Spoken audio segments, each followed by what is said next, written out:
Bien d'accord avec vous. La cohésion d'une équipe, c'est important. J'ai fabriqué un premier cohésiomètre pour un comité de 9 directeurs réunis en séminaire, le PDG étant un peu fatigué de les voir s'engueuler tout le temps entre eux. Eux voulaient que le PDG arbitre leur querelle et celui-ci voulait qu'ils négocient entre eux. Par la suite, pour mon activité de médiateur, j'ai fabriqué ce modèle valable pour tout métier et tout niveau. Il se divise en trois parties, le contexte, les attitudes ou comportements et les impacts du manque de cohésion. D'abord le contexte, avec trois rubriques à analyser. D'abord les origines des membres du groupe. Si tout le monde sort du même tonneau, c'est plus facile de faire l'unanimité, mais c'est moins riche.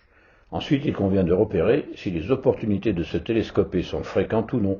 C'est comme mesurer la probabilité d'accident selon l'état de la route. Les occasions de divergence. Si chacun bosse dans son coin, l'absence de cohésion ne gêne personne.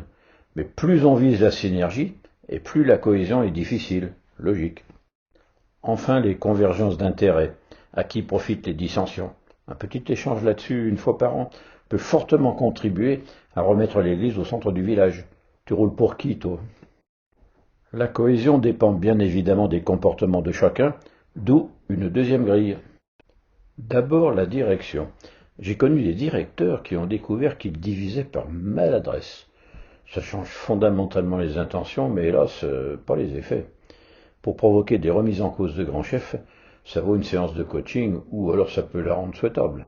Évaluer l'esprit d'équipe a l'énorme avantage de responsabiliser les salariés.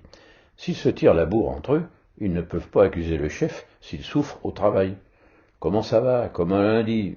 Ça peut vouloir dire mon travail me plaît, mais il va falloir revoir les collègues. La solidarité va plus loin que l'esprit d'équipe, et ça compte beaucoup pour la cohésion. Dans tout groupe, il y a toujours quelques langues de vipères colporteurs de fake news. La note qu'ils obtiennent sur ce cohésiomètre leur permet de comprendre qu'ils sont repérés et qualifiés d'indésirables par le groupe. Pour finir, il est important que tout le monde soit conscient du fait que le manque de cohésion n'est pas sans conséquence. Cette troisième grille a pour objet de sensibiliser le personnel sur le fait que leur cohésion a bien un impact sur l'efficacité de l'ensemble. C'est facile à comprendre, mais encore faut-il le rappeler. Clients et partenaires sont plus sensibles qu'on ne le croit au climat qui règne dans l'entreprise. Quand je sélectionnais les fournisseurs pour le compte de groupements d'entreprises, je visitais toujours les bureaux et l'atelier pour savoir si j'allais être bien servi. Il convient enfin de sensibiliser le personnel au fait que leur cohésion a bien un impact sur leur qualité de vie au travail. C'est tout pour aujourd'hui. Pour la suite, c'est vous qui voyez.